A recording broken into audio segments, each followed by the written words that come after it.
Usou a palavra curar, foge, porque em medicina quase nada tem cura. Um homem primitivo nunca achou que hoje ele teria um adoecimento por excesso de prazeres imediatos, porque caçar não dava prazer, era caçar para comer. Tem gente que vai deprimir, porque tem uma genética muito forte, mas você pode retardar esse momento, você pode impedir que isso ocorra e você pode, se ocorrer, tratar precocemente. Isso faz toda a diferença. Eu sou fulana e eu tenho TDAH. Eu sou autista. Não se apresente como uma pessoa. Você não é o seu diagnóstico. A gente tem que entender que saúde mental é como saúde cardiológica, é como saúde pulmonar. A gente precisa saber dela, mesmo que a gente não tenha nada. Porque é pra não ter. Antes de começar o episódio de hoje, deixa eu agradecer a Axon, a nossa parceira aqui no Pod People Inverso. E olha, se tem uma coisa que eu conheço bem, é como viver nesse modo multitarefas. A gente acorda de manhã e logo antes de tomar o cafezinho, a gente já tem 1 milhão de coisas pra resolver. E pra melhorar isso, só com Axon, que é justamente dar suporte pro foco, atenção e uma energia mais estável ao longo do dia, com nutrientes como cafeína em doses moderadas, L-tianina, vitaminas essenciais e antioxidantes, tudo dentro das normas da Anvisa. E agora, eles lançaram uma exclusividade, que é uma garrafa que ela ficou muito linda. O editor coloca ela aqui, assim, ó, como se fosse um gêniozinho. E na compra do kit com 3 unidades, essa garrafa lindona aqui, ela já vai de brinde. Ou seja, a Axon ainda te ajuda a descomplicar a vida, porque a gente sabe, de complicado já basta ela. Se você quiser saber mais, é só mirar o celular no QR Code que vai estar aqui, ou clicar no link que vai estar aqui abaixo do vídeo. E lembrando, quem é da comunidade tem 15% off com o cupom PODPeople. Agora sim, a gente vai começar o episódio. Tomou Axon, né, meu filho? Com certeza. Olá, sejam todos muito bem-vindos a mais um episódio do Pod People Inverso. Aqui você já sabe, a Bia vira entrevistada e o Gabriel, entrevistador. Tudo bom, meu querido? Tudo bom. Hoje o assunto... Tá com a cara sinistra de quem tá cheio de pegadinha. Vamos tentar, né? Mas a gente sabe que é bem difícil. Não, eu acredito em você, vamos lá. Não, mas eu acredito mais ainda em você. Não, imagina. Vamos lá, hoje a gente vai falar sobre o paradoxo da saúde mental no Brasil e no mundo. Por que a gente fala tanto de saúde mental, mas por que a gente pratica tão pouco disso? E até mesmo na parte do investimento, né? Por que grandes governos, até nós mesmos, não investimos tanto na saúde física e mental? Será que é porque às vezes o brasileiro tem aquele negocinho de que é melhor remediar do que prevenir? Ou prevenir do que remediar? O certo seria melhor prevenir do que remediar. Mas a gente sempre deixa tudo pra última hora, né? Não sei, mas talvez eu acho que tenha... eu não sei o que você trouxe aí, mas eu acho que existem estudos muito sérios que provam que investir em saúde mental, principalmente preventivamente, sai muito mais barato e dá muito mais lucro. Exatamente. Se a gente deixar acontecer, cronificar, para depois tentar fazer alguma coisa. Então, assim, saúde mental como saúde física é algo que a gente tem que ter muita cultura de saúde para que a gente entenda que toda vez que a gente já adoeceu, a gente já perdeu alguma etapa. E quando a gente adoece, a gente tem que sair desse estado adoecido o mais rápido possível, porque o cérebro tem uma tendência. Qual é a tendência? Se começa a rodar a função adoecida, a tendência é que ele permaneça mais tempo assim. É que nem a neuroplasticidade. Mas funciona pro lado positivo e pro lado negativo. Mas às vezes parece que pro lado negativo é mais fácil? Ou é só impressão? Sempre é mais fácil. Por quê? Porque o lado, entre aspas, negativo é cômodo. E, em geral, quando alguém adoece, esse cérebro estava muito cansado. Ser saudável, se a gente não tem muita consciência, não tem muita disciplina, constância, dá trabalho, né? Mas é um trabalho que vale a pena. E o cérebro, se você está rodando, você adoeceu por um excesso de uso, por um excesso de estresse, chega um momento que o cérebro diz o seguinte: agora que eu quebrei ali, né, deixa quieto que eu estou gastando menos energia. É onde cronifica, no caso? Sim, é uma tendência, né? Entendi. Por exemplo, por que tem gente que tem postura errada?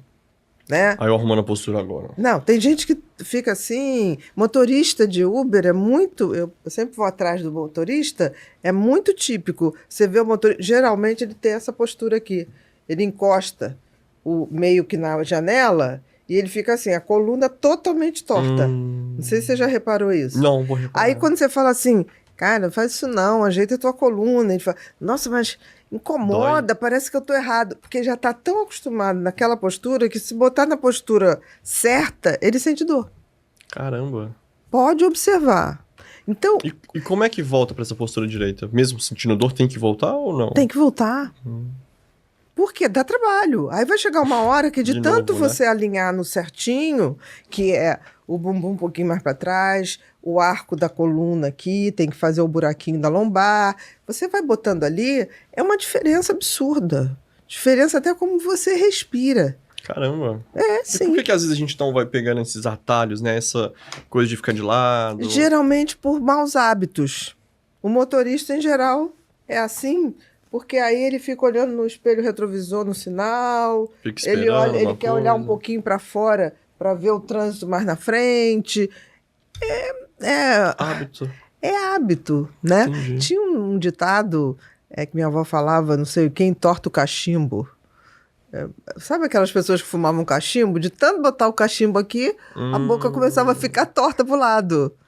Tinha um ditado assim.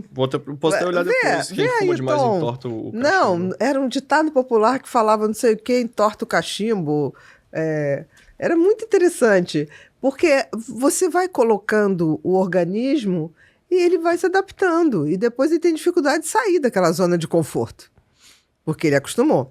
Já tá daquele jeito, né? Já está daquele jeito. E uma coisa que é importante quando a gente fala de saúde mental... O uso do cachimbo entorta a boca. Ou o hábito do cachimbo deixa a boca torta. O uso do cachimbo entorta a boca. Então, assim, o uso do motorista de ficar apoiando o braço esquerdo na janela para ver o retrovisor e para ver um pouquinho mais longe da frente... Entorta a coluna. Entorta a coluna. E tem gente que vai entortar por causa do computador. Porque fica aqui, ó, digitando, aí tende a fazer isso aqui. E hoje em dia tá todo mundo com postura torta. Por causa disso. E a gente tem que estar o tempo todo realinhando, porque o certo é você estar na postura que a coluna tinha originalmente. Entendi. Entendeu? Mas eu acho interessante em relação a essa coisa da saúde mental, porque olha só, com muito custo a gente entendeu, né, que você tem que fazer um check-up. Claro que você é muito jovem, você vai fazer um de 2 em 2 anos, né? Mas passou de 40, vamos fazer um pelo menos por ano. Dependendo, se a pessoa tem alguma coisa do tipo hipertensão, diabetes ou uma esteatose, que é um acúmulo de gordura no fígado, vamos fazer de 3 em 3 meses, 6 em 6 meses.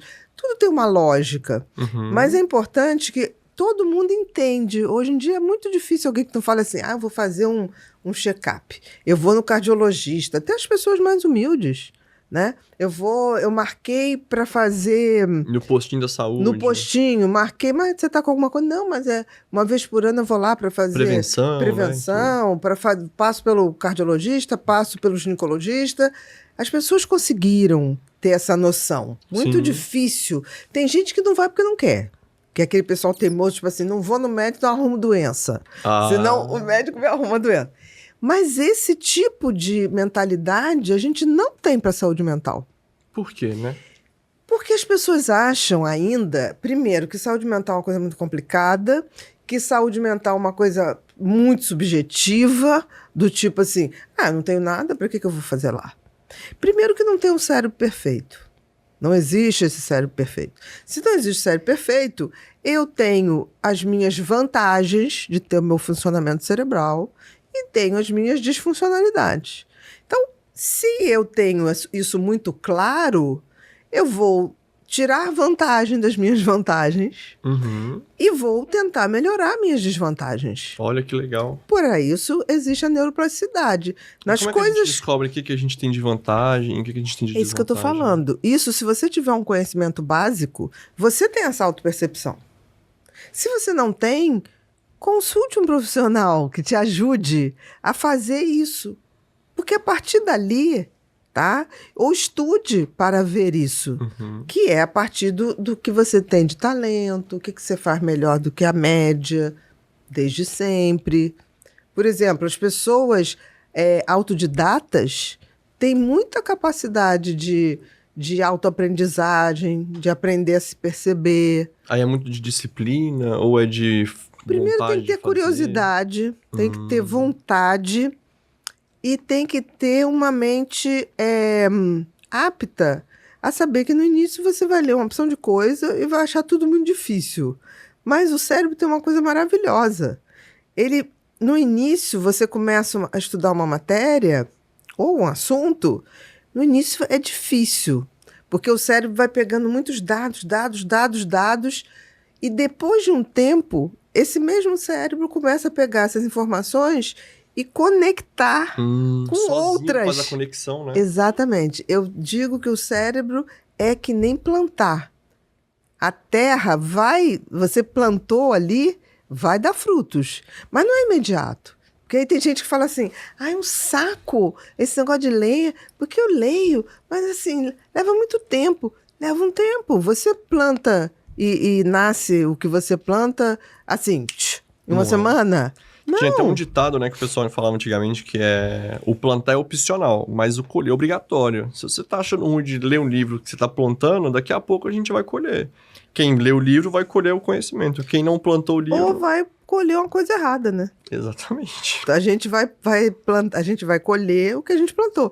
Então, o conhecimento, o cérebro, ainda mais hoje, nessa era de inteligência artificial, a inteligência artificial, ela tem que ser parceira do conhecimento, mas não fonte. Entendi. Por quê? Porque você tem que nutrir o seu cérebro de boas informações.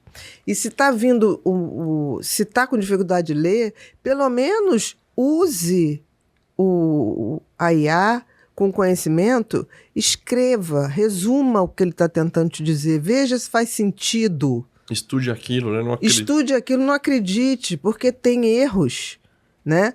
Então, assim, a gente tem que entender que saúde mental é como saúde cardiológica, é como saúde pulmonar. A gente precisa saber dela, mesmo que a gente não tenha nada, porque é para não ter. Sim, sim. Então, por exemplo, genética. Tem gente que vai deprimir, porque tem uma genética muito forte. Mas você pode retardar esse momento, você pode impedir que isso ocorra, e você pode, se ocorrer, tratar precocemente. Isso faz toda a diferença. Nossa, então isso muda muito, né? Porque igual a gente tem muitas pessoas que têm aquela síndrome de Gabriela, eu nasci assim, vou continuar assim, vou morrer assim. Isso é uma bobagem. Isso é uma bobagem. Isso já era uma bobagem no início do século passado. Hoje é como se fosse algo obsceno. Entendi. Porque a tecnologia está evoluindo rápido, e isso não é para ninguém ficar apavorado, isso é para fazer o que a gente já tinha que fazer antes. A gente tem que se reinventar sempre, parar nunca. Nunca. Mas não é reinventar para fazer uma cópia de alguma coisa. É reinventar a partir de olhar diferente. Entendi. Por exemplo, você quer saber de inteligência artificial, não é para te substituir.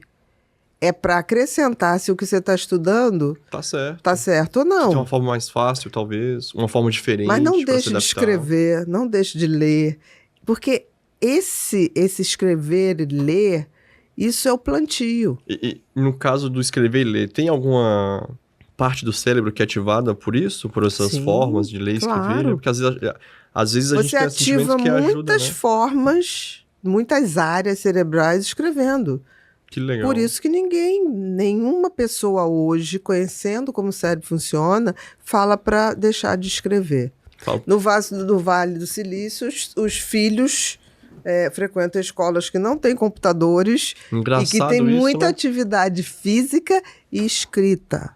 E se eu não me engano, a Dinamarca, que foi uma das primeiras países a digitalizar todo o ensino, Dinamarca ou Noruega? Depois, dá uma olhadinha para mim, Tom. Foi um dos três, Noruega, Dinamarca ou Suécia, que foi o primeiro país a digitalizar tudo, né? Decretou agora, volta-se ao padrão tradicional. Vamos voltar a escrever, fazer continha, Foi a primeira vez que o índice física. escolar deles regrediu. Exatamente. Olha que engraçado, né? Então, Exatamente. será que às vezes esse negócio da IA e tudo, de digitalizar demais, tá deixando a gente doutrinado ou até mesmo...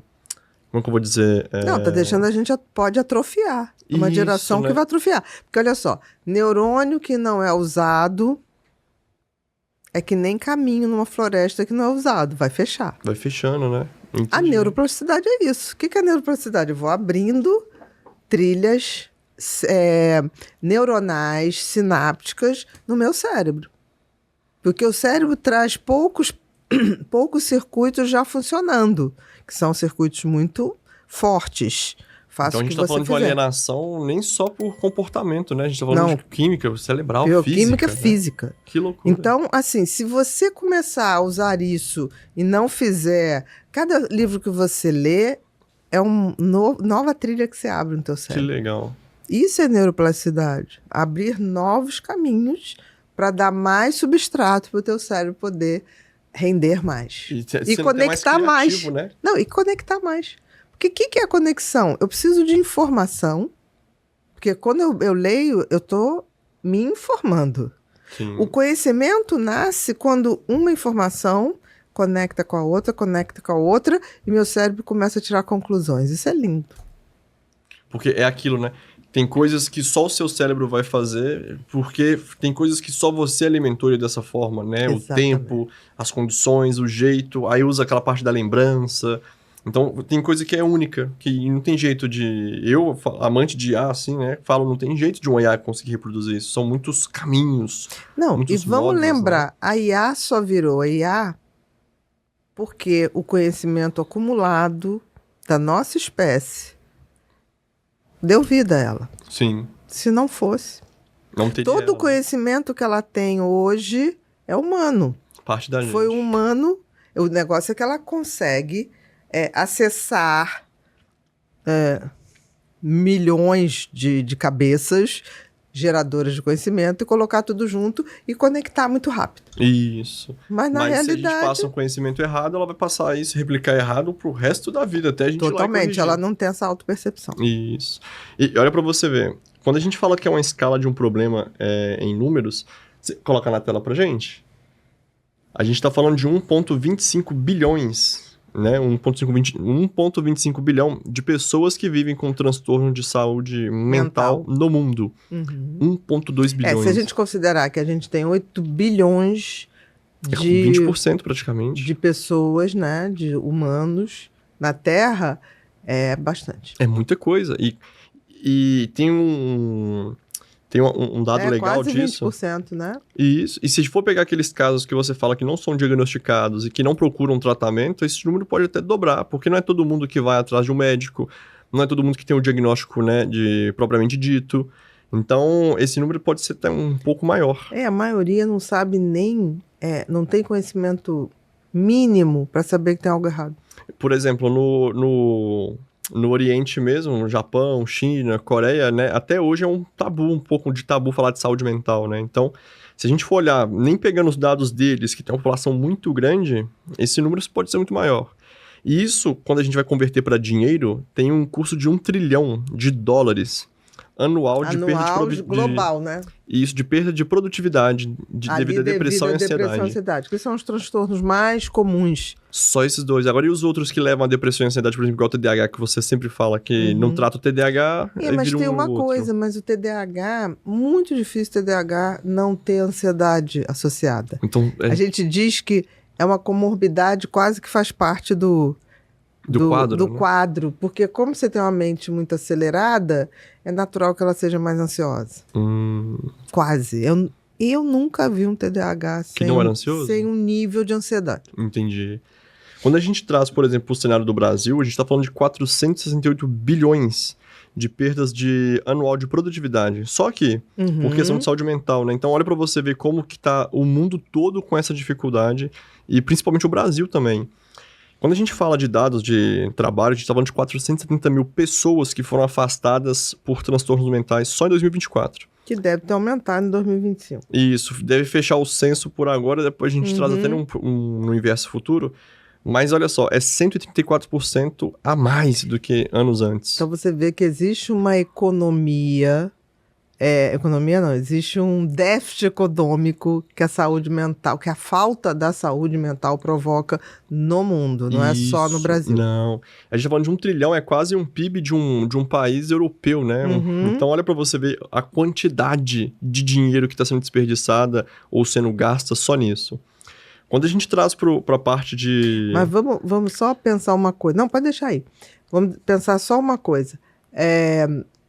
O cérebro é um órgão, né? Como o pulmão, como o estômago, como o coração. Se as pessoas entendessem isso e fizessem revisão do funcionamento cerebral, a gente poderia detectar isso precocemente e não ter essa perda absurda. Às vezes, será que as É pessoas... um órgão mais sofisticado, mas se ele é mais sofisticado, requer a mais atenção, possibilidade talvez.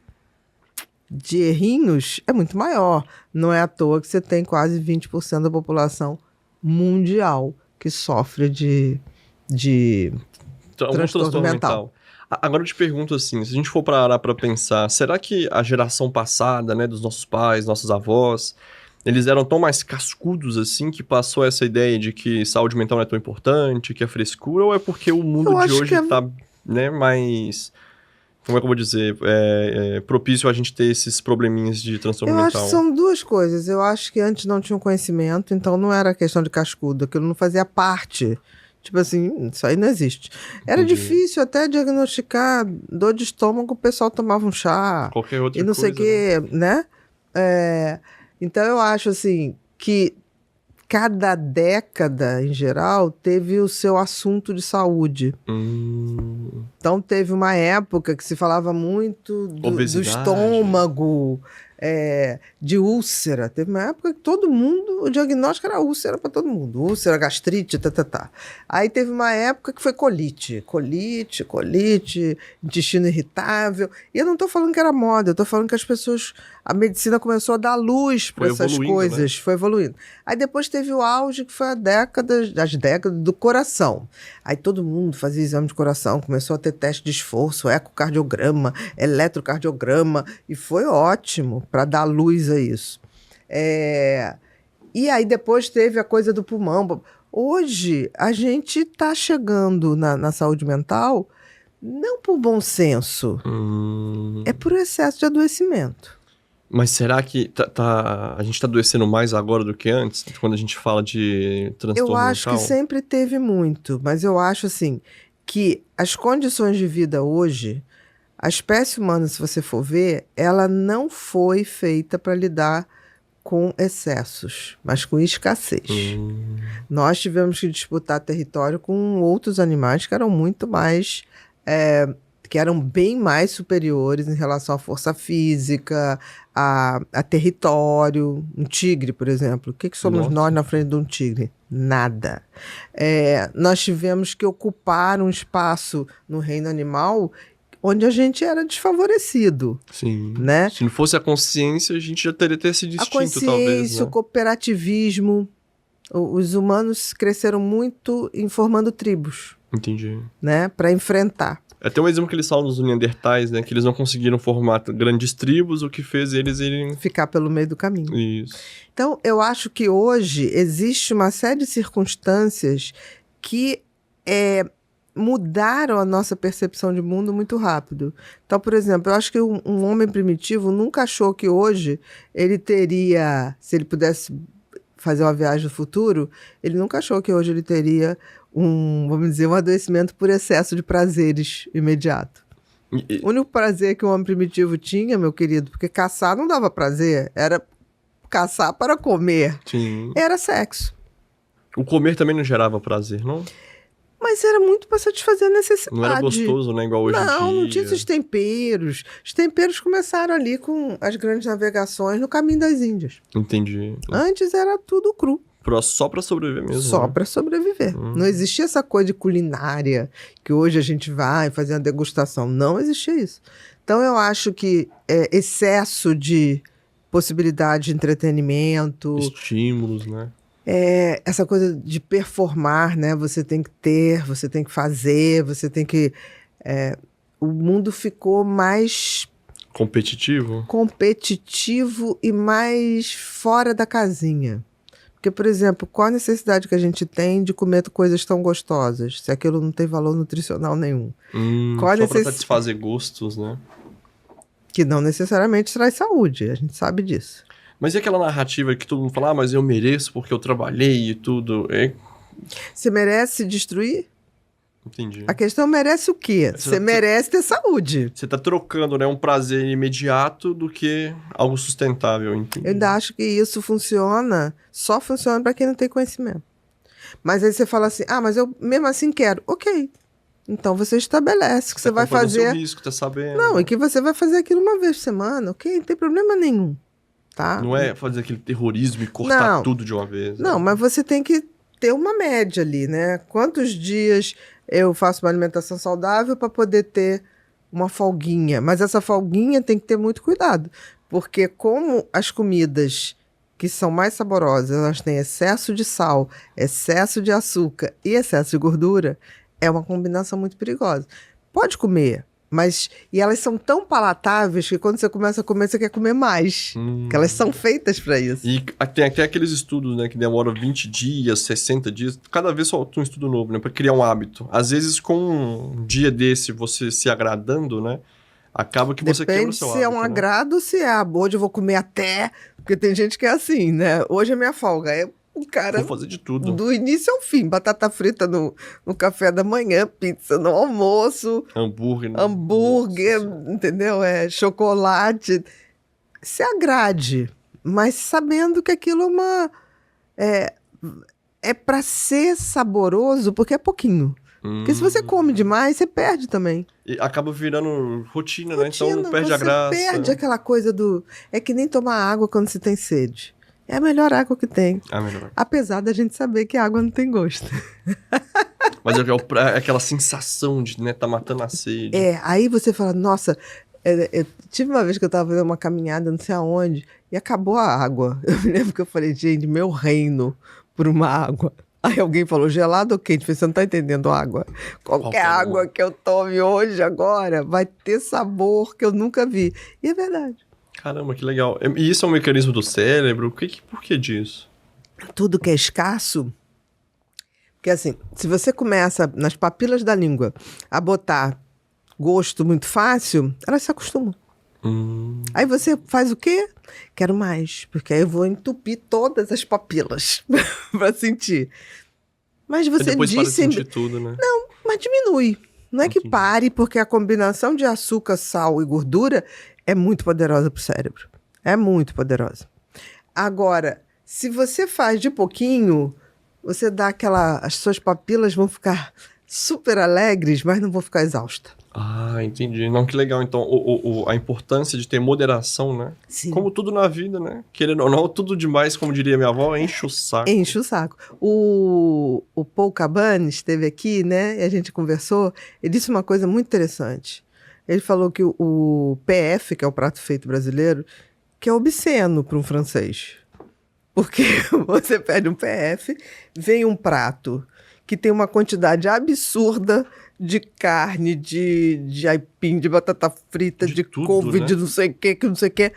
E o povo come e ele fica...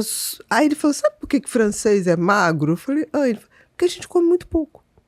Por quê? Será a gente que é come cultural? Pouquinho, é cultural. Eles comem pouco. Não é que eles não comam, mas a primeira vez que alguém falou, pede um PF, que você vai ver o que é comida. Ele olhou e falou assim, é impossível comer. É pra todo mundo? Ele falou, para quantas pessoas? Não, era PF, era um prato feito para aquela pessoa.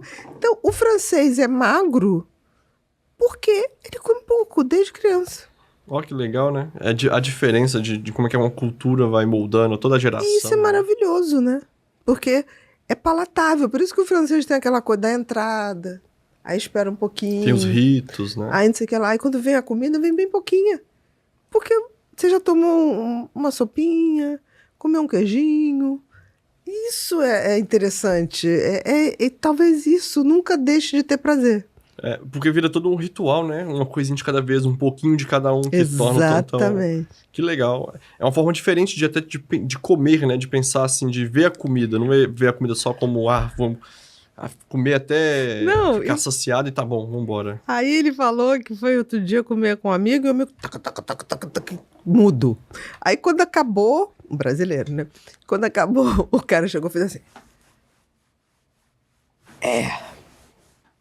Aí ele falou, o que ele quis dizer com Aí disse que um outro lá fez assim, pois é. Aí ele falou, o que esse é? Eu falei assim, comi demais. E o do outro, eu também. Aí ele, entendi. Já é padrão, né? Que aí, o que o brasileiro faz quando come demais? Homem, então, adora fazer isso, né? Estufa a barriga. Dá relaxada. Quem diz, exagerei. Agora deu. Agora eu tenho que deixar assentar.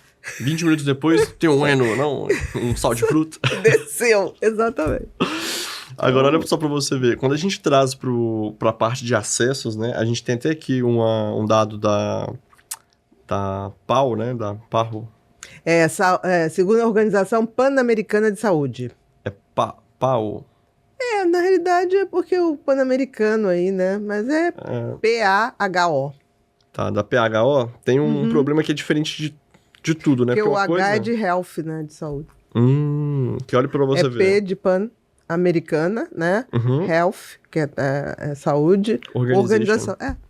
Então, quando a gente traz pra cá, uma coisa é você ter o problema, outra coisa é a solução. Se a gente olhar para os gráficos, a gente consegue ver que 73,5% das pessoas com o diagnóstico não recebem o tratamento. Algumas é porque o governo não ajuda, o Estado não ajuda, e outras é porque simplesmente não A segue pessoa não tratamento. conectou, né? Não fez a conexão de que tem um problema. Isso. Aí a gente tem que defender ali os esquizofrênicos, né? Que eles não têm culpa, é o que a gente falou do Porque eles não têm a Gerson. noção, né? A gente chama assim, na anamnese, quando você faz a anamnese de um paciente, a anamnese é quando você olha tudo, colhe a história, examina. Tem uma coisa que no final você tem que colocar insight positivo ou negativo. O insight é quando a pessoa tem percepção de que ela não está bem. É dela, né? É autorreflexão, autoimagem. Insight, ela percebe, ela tem uma percepção. E tem, por exemplo, depressão, geralmente tem insight, a não ser que seja muito grave. Ansiedade, as pessoas não vão dizer, estou com ansiedade, mas eu tenho tido uma angústia, eu tenho tido insônia, eu ando tendo pensamentos negativos. Ela tem um insight. Esses são os principais sintomas que a pessoa vê fisicamente, assim, da ansiedade? Não, depende. Ansiedade é mais, assim, acelerar o coração, respiração mais curta, náuseas, às vezes tonturas, né? Tem vários. Sudorese. Entendi. Tá? Mas ela tem aquela sensação de que algo tá errado, um medo de acontecer coisas que ela não sabe dizer muito bem, mas é um medo subjetivo. E quando que essa ansiedade evolui para um pânico, assim, que já... Quando vai aumentando de intensidade e começa a trazer problema. Paralisar a pessoa, impedir ela de ir a um lugar, ou ela tá num lugar e ela paralisar ali e achar que realmente está tudo muito errado. Mas é interessante que, em geral, ansiosos e deprimidos têm muito insight positivo, assim. Elas sabem que alguma coisa está errada. A esquizofrenia, em geral, o insight é negativo. Ele nem sabe, né? É insight mesmo. Não é que ele não sabe seu diagnóstico, porque muita gente tem depressão não sabe seu diagnóstico. Muita gente que tem ansiedade não sabe, né, seu diagnóstico. Mas ela sabe que tem algo que não está legal e está incomodando. Na esquizofrenia já é mais difícil, porque como rompe com a fronteira da realidade... Ela nem sabe. Ela não tem sabe noção, mesmo, né? A gente chama de insight negativo. Entendi. Ela não tem. Os transtornos por álcool ali, que estão ali, né, também, bem comuns ali, ó. Isso, 85,1%. O que é muito louco, né? Porque a gente sabe que o álcool, durante muito tempo, hoje menos, e por isso que a geração mais nova está bebendo menos, né? Acho até por informação, as pessoas tinham como comemoração, como celebração. As novelas, todas as novelas tinham... Eu me lembro, Manuel Carlos, um grande autor de novela, agora não está mais escrevendo, mas um grande autor. todas as refeições do Manuel Carlos, todo mundo bebia vinho. Entendeu? Entendi. Mas como também tinha novela, todo mundo fumava na década de 70, Aí a 80. gente pode agradecer o sobrinho do Freud, né? O Edward Bernardes lá. Que Foi o- fez criou uma necessidade de mulheres fumarem, E- mexendo, né, numa coisa que não era necessidade. Fazendo um marketing negativo. Isso, usando Que- as ferramentas certas da forma errada. Exatamente. Fazendo as mulheres acharem que o empoderamento estava em fumar. Isso. Então, volta lá. Ah, Ah, tá.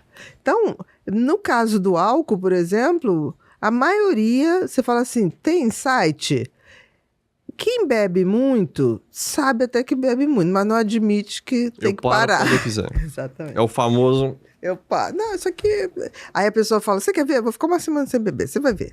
Porque a questão não é se você para. A questão é como você funciona sem o álcool. Porque tem gente que usa o álcool, por exemplo, para lidar com timidez. Socializar, talvez, também, né? Exatamente. Isso foi estimulado na nossa sociedade, infelizmente. Como foi estimulado as pessoas fumarem. Na década de 70, 60, as pessoas fumavam porque, teoricamente, emagrecia. As mulheres foram pegas por essa Antes é porque cilada. era legal, né? Igual o James Bond, ele fumava. Imagina, James Patrick Bond. Swayze, por exemplo, quando ele acabava de sair, assim, o heróizinho, né? Sempre o mocinho, ele acabou de fumar um cigarro. Não, imagina. Aí depois, anos depois, descobre que o cigarro estava ligado a infarto, estava ligado a impotência sexual. Então, Tudo James de ruim. Bond era tudo mentira. Ele não conseguiria correr aquilo tudo lá e fumar depois. Nunca. Não tem jeito. Então, vamos. Agora, quando a gente pensa, né? A resposta comum está errada. O perigo da consciência inflacionária. O que é isso, né? Às vezes a gente sabe que... Como é que eu vou dizer assim? A gente sabe que tem alguma coisa de errado. Uhum. Aí a gente tem várias formas de catalogar isso, né? Igual a gente pega lá, super interpretação, né? O excesso de campanhas leva as pessoas a rotular angústias normais. Então, acaba ficando banal, às vezes, aquilo que você fala do TDAH. A pessoa só dormiu mal, a pessoa não come bem, a pessoa não dorme de fato, e ela acaba ficando mais desatenta, ela acaba tendo sinais de TDAH, mas que não é um TDAH propriamente Não dito, caracterizam, eu digo que é o diagnóstico primário, essencial, né? E no- Que eu acho que a gente fala muito pouco sobre isso, né? A gente fala do diagnóstico, assim, mas diagnóstico existe em cima de algo, Sim. que somos nós. Se a gente não souber quem somos nós, não tem como você acoplar algo em cima. E olha pra você ver, o passo 3, né, digamos assim, ela é a profecia autorrealizável. Que é o quê? As pessoas ficam tanto se rotulando e rotulando o outro que às vezes ela nem tem um problema, né? Nem tem uma... Não, é um momento que ela está vivendo, às Isso. vezes, de estresse, de preocupação, e não uma patologia. Mas aí que tá, eu acho que hoje, infelizmente, a gente está tendo muito mais informação, mas muita informação não qualificada. Tem gente que fala de coisas, primeiro, não é médico, não é psicólogo, não é da Não tem área uma de saúde, formação, não né? tem uma formação. Ok, falou, leu, as pessoas têm todo o direito de ler. Mas daí a dar condutas, dizer o que fazer, Como fazer. como se curar. Usou a palavra curar, foge. Entendi. Porque em medicina quase nada tem cura. É mesmo? Quase nada. Nossa, por quê? Porque, por exemplo, cura, você, assim, algumas infecções, que é uma coisa pontual. Você não vive de pneumonia. Ah, entendi. Concorda? Concordo. Você tem uma pneumonia, você vai tomar um antiviral, dependendo da pneumonia, ou um antibacteriano. Aí o organismo volta ao normal. Aí você e pronto, né? curou essa pneumonia. Não é que você curou o pulmão para nunca mais ter. Entendi. E Agora, saúde mental, por exemplo? Saúde mental, você não tem como falar de cura, porque em cima de uma patologia tem um funcionamento cerebral. Você só diz que uma pessoa está normal se ela foge do padrão que ela habitualmente tem. Se aquele padrão já for dela... Uma Entendi. pessoa tímida é doença? Tímida é doença? Não. Não. Agora, se a pessoa falar assim, timidez é um tipo de funcionamento cerebral. Se a pessoa falar assim, essa timidez está me incomodando porque eu preciso ter mais acesso ao público, eu preciso ter isso para crescer no meu trabalho. Entendi. Aí você fala, então o que você está me dizendo é, você é tímido, tem uma história de timidez na sua família, mas você quer mudar isso porque está te trazendo um desconforto. Ok, super válido. Eu estou tratando ele porque ele está doente? Não. Não. Porque ele mudar quer o comportamento. evoluir. Que coisa maravilhosa. E já que a gente fala de timidez, assim, de onde que vem a timidez? Por que tantas pessoas são tímidas hoje em dia, né? Não, hoje em dia não. Sempre teve. Sempre teve? Sempre teve. Sempre teve. Porque a timidez não é uma doença. É uma maneira. São pessoas mais retraídas. São pessoas que não têm necessidade tão grande de aparecer. Agora, a fobia social... Aí sim é patológico. Por quê? É a timidez excessiva. Entendi. Timidez não é doença. Como Ansiedade. a gente diferencia as duas coisas? Da onde vira patológica e onde é só o jeitinho dela. A fobia social é a ansiedade social. Uhum. É aquela pessoa que, quando vai pro público, ela começa a suar, ter taquicardia, sensação de dela, desmaio. Algo que ela não, queira, o sistema nervoso dela reage assim. Né? Eu já vi gente tendo crise... É como se fosse uma crise de pânico em público. Entendi. Eu já vi palestrantes, participo de muito congresso, essa coisa, começar a suar de molhar a camisa. Eu falei, caramba. Tadinho. A pessoa... E antigamente, quando a gente não tinha tanto conhecimento, muitos médicos que tinham timidez usavam... timidez social, né? A ansiedade social. Usavam, antes da palestra, um remedinho que é para diminuir pressão e batimento cardíaco, era o propanolol. Entendi. E às vezes aumentava a dose e começava a dar queda de pressão, porque o propanolol diminui não conseguia o nem batimento. fazer a palestra. Exatamente, então ele ficava naquela. Depois, com os estudos, a gente foi vendo que o tratamento medicamentoso da fobia social...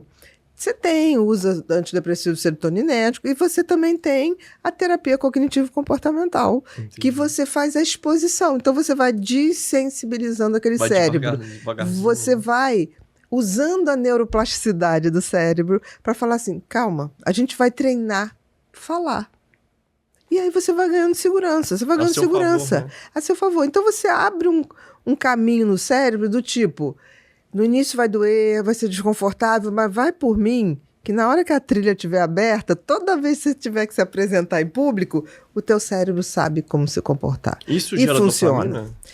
Isso gera dopamina... É um sentimento de realização, né? Putz, eu consegui... Pela realização. Entendi. Mas isso é feito você diminuindo o simpático, que é o que dá taquicardia, sudorese, e melhorando a atividade do sistema nervoso autônomo parasimpático, que é o vago. Através Caramba, de... agora me embolou a cabeça. O que é o vago e o parasimpático? Você tem um sistema nervoso autônomo. Você tem o sistema nervoso central, você tem o autônomo. O autônomo, o nome já diz, funciona independente da sua vontade. É autônomo, tá? E você tem basicamente o sistema nervoso simpático, autônomo simpático e parasimpático. O simpático é responsável pela aumento, pelo alerta, pelo aumento de batimento cardíaco, aumento da pressão. É como se fosse aquilo que te joga para a luta. Entendi. Agora, o organismo foi tão bem... Exatamente. O organismo foi tão bem criado pelo designer do universo. Olha lá, tá vendo? O sistema nervoso, você tem o central e tem o sistema nervoso parasimpático e simpático, tá? Ele desce e o simpático, ele dilata a pupila, acelera o coração, né? Dilata os brônquios, tá? Ele faz isso aqui tudo, diminui a atividade digestiva. Por quê? Se eu tiver que ir para uma guerra, vamos supor, isso aqui vamos supor na época que é para uma caça, eu posso estar com a digestão andando? Não, porque se eu estou fazendo digestão, o sangue vai para ali. Aí não vai para a cabeça, não pensa. Aí não vai. Você não pensa, você não prepara o corpo para a luta. E o parasimpático, ao contrário, é um contraponto. É aquele sistema que, se eu ativo, eu desfaço esse efeito simpático. Então, o parasimpático, basicamente, é o nervo vago. E o nervo vago, a gente sabe hoje que tem coisas que a gente faz que botam ele em atividade para fazer contraponto com o simpático. Entendi. Que é o relaxamento, que é a questão da água fria no rosto. Porque a água fria no rosto, ele aciona o trigêmeo, que é um nervo, né? Que inerva aqui a face, e ele aciona o parasimpático. Por exemplo, existe atividade, isso de você botar o pé na areia ou na grama, esse contato com a natureza também aciona o parasimpático. O Blue Mind, lembra aquele episódio que a gente fez? Olhar a natureza, contemplar a natureza, 20 minutinhos, tá? Se puder, 3 vezes por semana, ativo para simpático. Só contemplar. O cérebro é impressionante, né? Ele quase tem, que fosse uma chavinha de ligar ele tem e desligar. mecanismos autorregulatórios. E se a gente não sabe que isso existe, como é que eu vou utilizar as vantagens de um carro que eu não sei dirigir? Entendi. Você sabia que existe parasimpático? Eu já tinha ouvido falar, agora de como ligar, desligar e a importância dele, não. E olha que eu estudo bastante sobre isso. Agora a gente pode depois fazer um específico, né? Que vale a pena. Agora... Essa coisa de você molhar o rosto em água gelada de manhã é muito bom. Não, agora pensando assim... Música. Né? Como que as pessoas hoje em dia elas têm mais acesso à informação, a isso tudo, e mesmo assim elas... preferem, como é que eu vou dizer? Eu consigo sozinha, ou não é pra mim, ou não sei se é de verdade. O que você acha que às vezes impede elas? Zona de conforto? Eu acho que impede. Primeiro, eu acho que as pessoas, assim, as coisas banais seduzem mais. Entendi. Porque não gasta energia. Você lembra que o cérebro é uma máquina que ele não quer gastar muita energia, tá? Adoro o cérebro, mas ele é uma máquina que, tipo assim, se ele puder economizar, deixa ele quieto, sabe? Então, eu acho que as pessoas ficar vendo a vida dos outros e tudo, primeiro que dá a sensação de que o errado mora lá fora, não aqui dentro. Entendi. É mais fácil olhar o outro do que a si. Quando a pessoa chega, alguém fez... Eu sabia, essa pessoa... Mas a pessoa não se olha. Entendi. É um espelho que é engraçado, Será né? que é porque ela tem medo de se ver, às vezes? Eu acho que as pessoas nem sabem que elas fazem esse mecanismo. É automático? Caramba. Por quê? Porque eu fujo de ter que me melhorar, me consertar. O cérebro olhar o outro, olhar o outro tira o foco do meu espelho. Entendi. Por exemplo, o espelho não mente. Se você de manhã chega pro teu espelho, tá escovando o dente, e você olha pra você e fala assim, vamos lá, como é que vai ser o dia hoje? Você não tem como fugir. O que tá do outro lado é você. Sim, agora, é você com você eu mesmo. acordo, em vez de ir pro espelho e falar, como é que vai ser o dia hoje? Eu fico aqui. Nossa, fulana fez isso. Sabia. É a cara porque dela. Porque ninguém é perfeito, gente. Então, assim, deixa o outro com o outro. Eu brinco, tipo assim, vamos fazer uma campanha pela vida. Cada um cuida da sua. Hashtag campanha da vida. Cada um cuida da sua. Sim. Todo mundo ia evoluir. A nossa convivência ia ser melhor, né?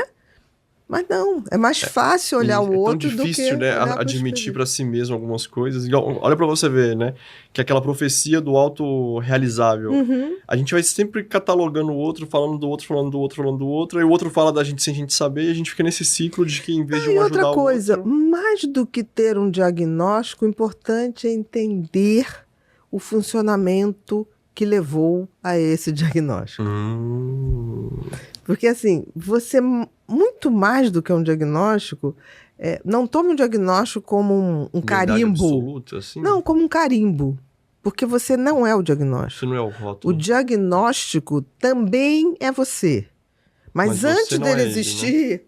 Você já existia. Então, assim, essa questão de você se reduzir a um diagnóstico, porque tem gente que fala assim, eu sou fulana e eu tenho TDAH, eu sou autista...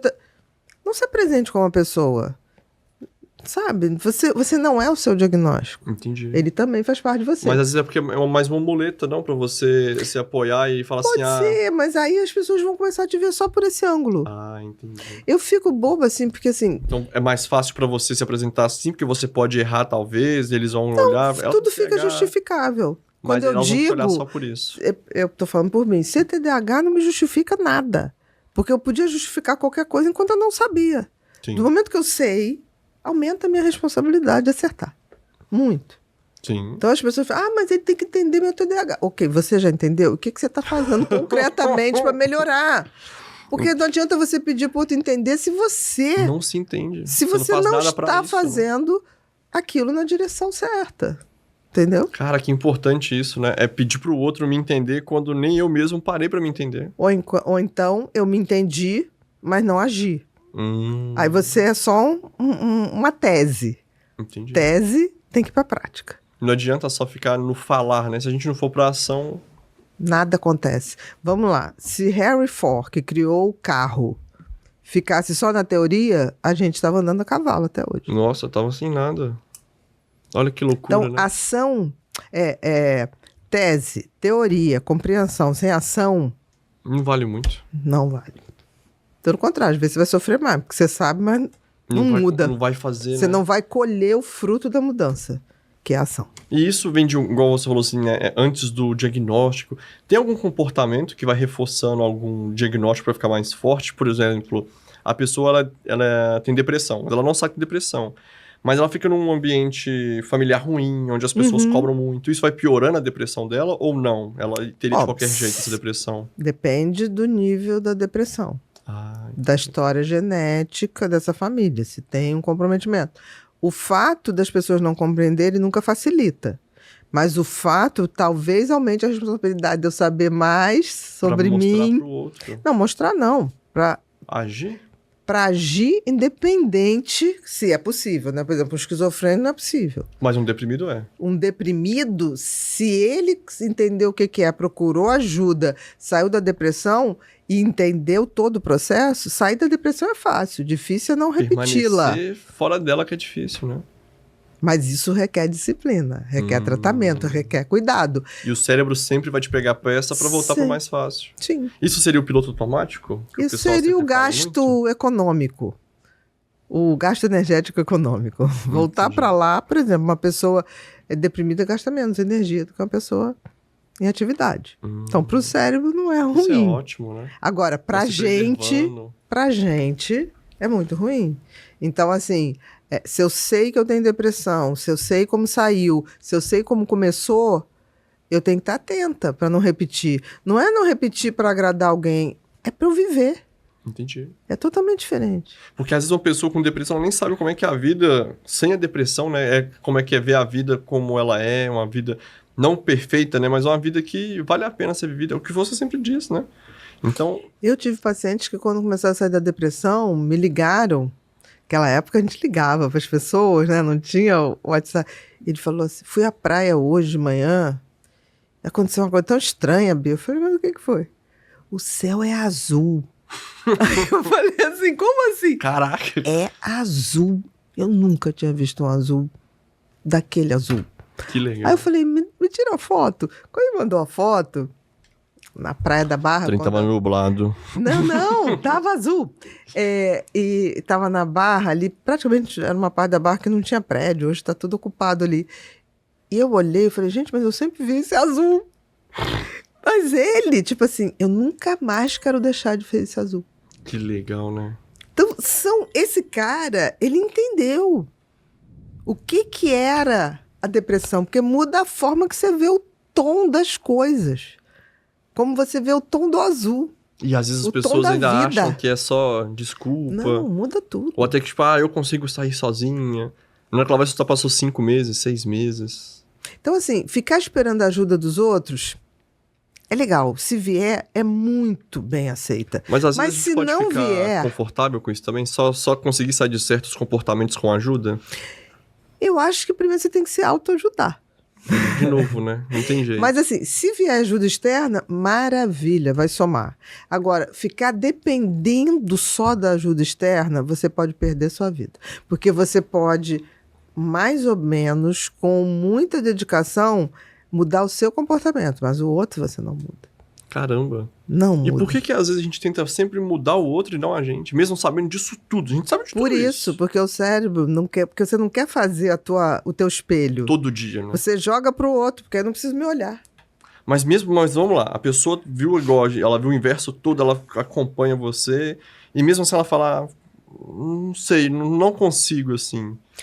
Talvez ela tenha uma depressão num grau que precisa realmente de uma ajuda médica para dar o primeiro passo. Né? Claro, ou medicação, ou estimulação magnética. Às vezes ela tá no estado de depressão que não adianta. Foi o que uma vez eu pegava pacientes com depressão grave. Aí o paciente chegou e falou assim, o parente do paciente, eu falei, vamos pra praia, vamos pra não sei o quê, vamos não sei o que lá.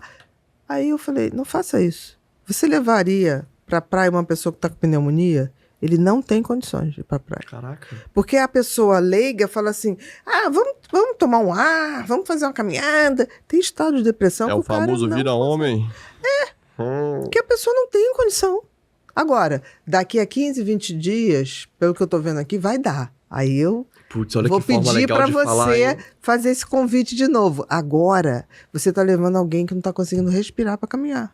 Vai matar a pessoa.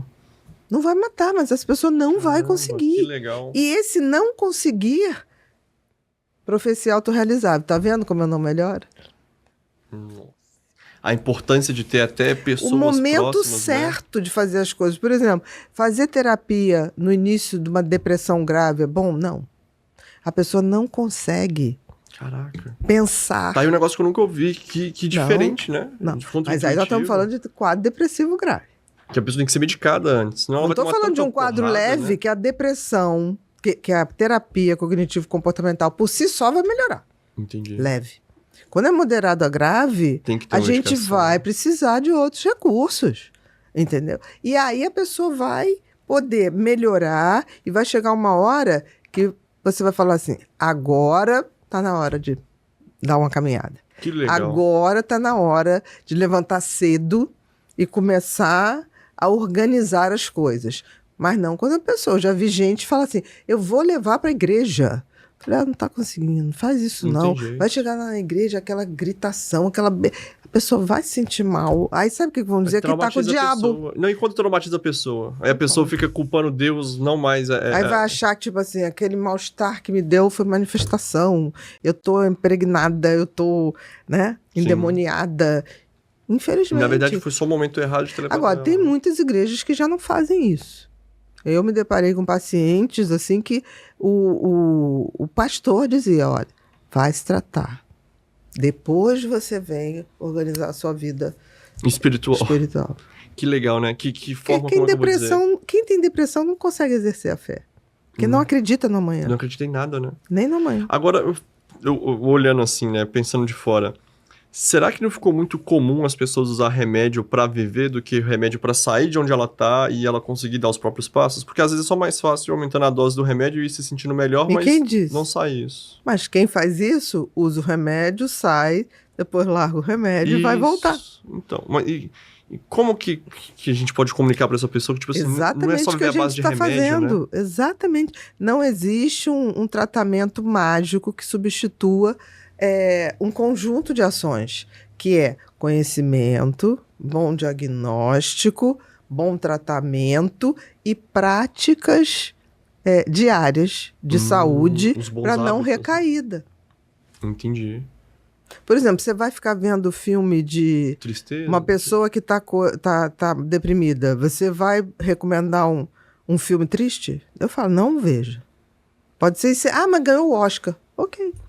Mas não é hora de você ver. E você lá da academia pra julgar se é... Não é hora. Entendi. No dia que você estiver meio eufórica, faz o contrário. Vê, pra baixar um pouquinho. Mas não é hora. Entendi. É porque eu vejo muita gente, né, que nesse quadro depressivo, assim, que eles vão se indicando exatamente esse tipo de filme, né?